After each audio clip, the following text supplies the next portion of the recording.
Hello viewers, আসসালামু আলাইকুম। আশা করি যে যেখান থেকে আমার ভিডিওটি দেখতেছেন সকলেই অনেক ভালো আছেন। আবারও চলে এলাম নতুন একটি রেসিপি নিয়ে। আজকের রেসিপিতে থাকছে ইলিশ মাছ দিয়ে পুঁই শাক। প্রথমে আমি ফ্রাই প্যানে তেল দিয়ে দিলাম, পেঁয়াজ কুচি মরিচ কুচি দিয়ে নেড়ে দিচ্ছি। তারপর 1 চামচ আস্ত গোটা জিরা দিয়ে নেড়ে দিচ্ছি। তারপর আমি এখানে আদা রসুন জিরা বাটা, স্বাদ মতো লবণ, 1 চামচ হলুদের গুঁড়ো, 1.5 চামচ মরিচের গুঁড়ো দিয়ে এখন আমি নেড়ে দিব। তারপর আমি সামান্য পরিমাণ পানি দিয়ে দিব মশলাটা কষানোর জন্য। এখন আমি ঢাকনা দিয়ে ঢেকে দিব। কিছুক্ষণ আমি মশলাটা কষিয়ে নিব। মশলার গায়ে যখন তেল তেল ভাপ উঠে আসবে তখন আমি ইলিশ মাছগুলো দিয়ে দিব। ইলিশ মাছগুলো আমি আগে থেকে কেটে ধুয়ে রাখছিলাম, এখন আমি দিয়ে দিলাম। দিয়ে আমি এখন নেড়ে দিচ্ছি। তারপর এইখানে আমি সামান্য পরিমাণ পানি দিয়ে দিব ইলিশ মাছগুলো কষানোর জন্য। এখন আমি একটু নেড়ে দিব। নেড়ে দিয়ে ঢাকনা দিয়ে ঢেকে দিব। এভাবেই আমি 5 মিনিটের মতো ইলিশ মাছগুলো কষিয়ে নিব। ইলিশ মাছগুলো যত ভালো করে কষাবেন তরকারি রান্না কিন্তু তত বেশি মজার হবে। এজন্য মাছগুলো ভালোভাবে কষিয়ে নিতে হবে। এই যে দেখুন আমার মাছ কষানোগুলো হয়ে গেছে। এখন আমি তুলে নিচ্ছি একটি প্লেটে।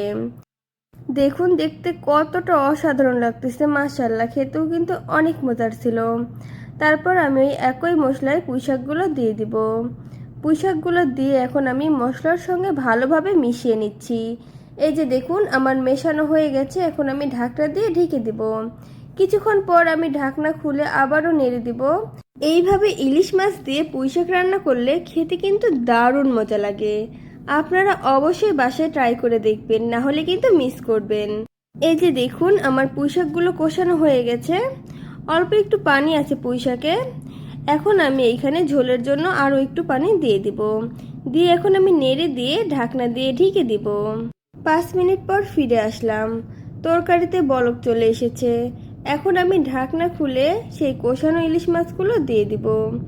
এই যে দেখুন মাছগুলো এখন আমি দিয়ে দিচ্ছি। দিয়ে মাছগুলো দিয়ে খুব আলতোভাবে নেড়ে দিব, না হলে কিন্তু মাছগুলো ভেঙে যাবে। এখন আমি ঢাকনা দিয়ে ঢেকে দিব। এভাবেই আমি আরও কিছুক্ষণ রান্না করে নিব। পুঁই শাকে অনেক উপকারিতা রয়েছে। ডায়াবেটিস নিয়ন্ত্রণ করে, ক্যান্সার প্রতিরোধ করে, শিশুদের বৃদ্ধিতে সাহায্য করে। নিয়মিত পুঁই শাক খেলে চোখ ভালো রাখে, শরীরের শক্তি ও পুষ্টি বৃদ্ধি করে।